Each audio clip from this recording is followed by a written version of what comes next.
Hi everyone, welcome back to the PKF Podcast. I'm joined today by the fantastic Nick Falzon, one of our directors here at PKF Sydney and Newcastle, and the lead of our Sydney advisory team. Thank you for joining me, Nick. Always a pleasure, Emma. Thank you for asking me. Of course. So we're going to be talking about Payday Super today. It's July, so this has come into effect, and Nick's going to talk us through some of the things he's been doing with his clients in the lead up, and of course what people need to be aware of now that it's come into effect. So Nick, on that, the journey you've been on with your clients over the last 6 months, knowing that this is coming, what have you gone through with your clients? What have you set them up with, and what are we looking forward to now that it's come into effect? Okay. Well, firstly, you made a very good point that we were at least made well aware of this in advance. Government doesn't always give us that luxury, but this time we did have plenty of warning, and so most people were reasonably well aware of the technical changes. So we have gone from a system where payments of superannuation needed to be made 28 days after the end of the quarter for the payroll they related to within 7 days, generally speaking, of the pay event. A couple of changes in definitions there. We went from having ordinary times earnings to qualifying earnings. So there were some technical elements that we did need to work through with our clients. Fortunately, the superannuation rate, or the SG rate, remained at 12%. That's something we didn't have a change. But the changes nonetheless were very significant. So it was fortunate that we had that lead-in time. Systems, in some cases, needed to be updated or overhauled to make sure that the clients could be compliant with these requirements. Business processes needed to reflect that. But also, what people became very aware of very quickly is that this has already had and will continue to have a significant impact on cash flow. We are bringing forward a payment. In some cases, we are bringing forward a payment by over 100 days, potentially. That's been a positive catalyst for many businesses to really closely look at their cash flow and look at their cash flow more generally, not just the cash payments related to superannuation. And that's been a really positive conversation to have with clients. What systems and processes do they have for managing cash flow in general? Do they have a three-way forecast? Is there something that we can assist with in that regard? Also gives a nice opportunity to utilise some of the new and improved software that's now available. We're being candid or honest. Many of our clients, we had not discussed cash flow specifically with them in some time, and the support available to them and to us to work with them has rapidly improved in recent years. So there's been a lot of positive takeouts from those discussions and engagements on multiple levels, extending well beyond the technical details of Payday Super.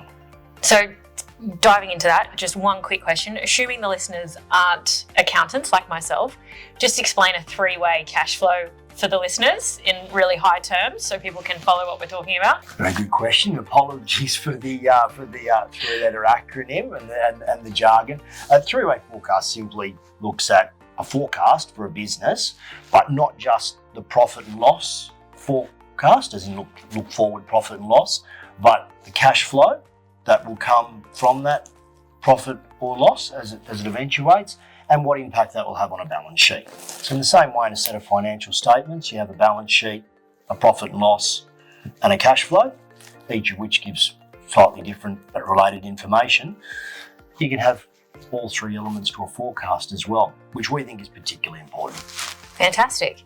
So, talk to me a bit about, that's all the groundwork you've done with your clients in the lead up. That has been great. If someone hasn't had that support in the lead up, they're facing this being actionable now.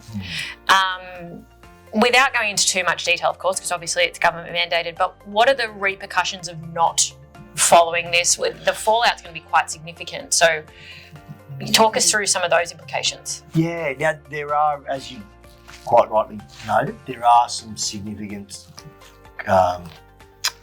impacts or some significant penalties. Let's not use euphemisms. There are significant penalties for business owners that do not comply with the legislation. They are, in my opinion, more severe than the implications under the old system.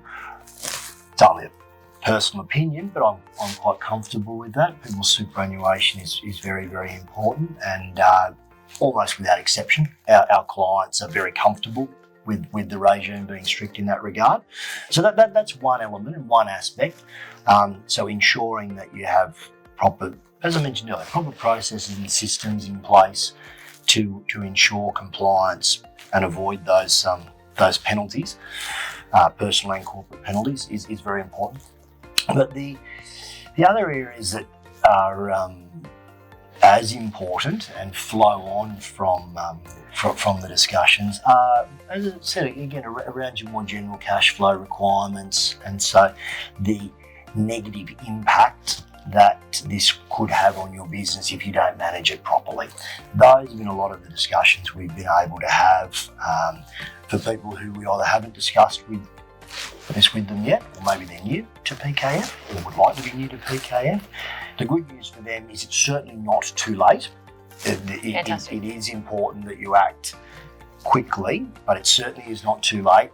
And anyone who speaks to us now will have the benefit of the knowledge that we've gained over the period of time.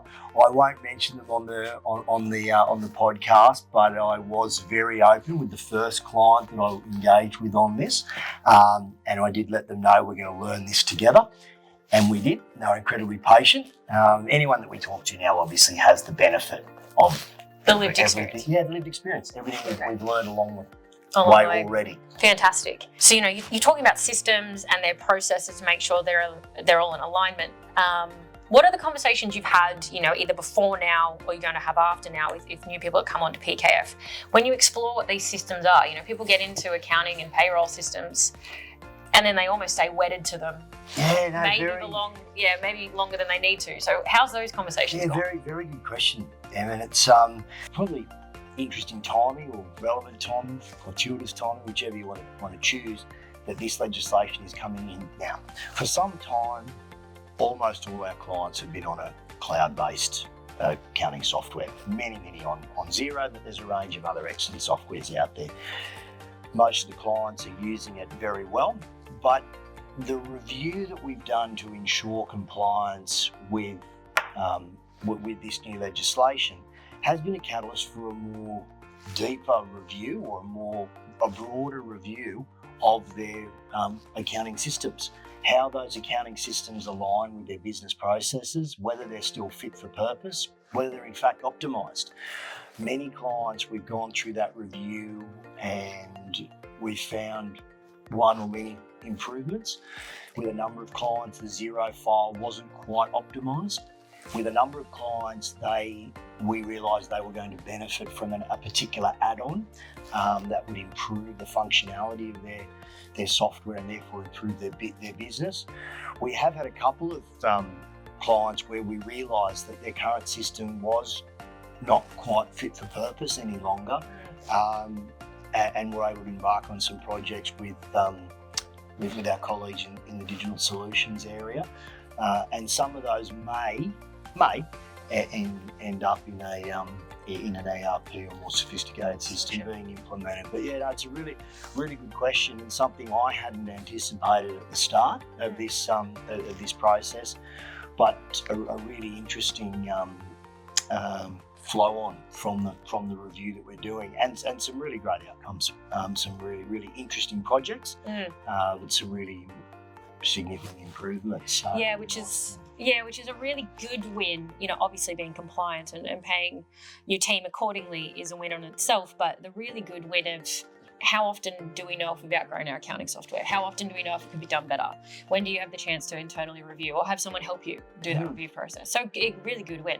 Yeah, absolutely. And you make a really good point. There's something that is an obligation of compliance.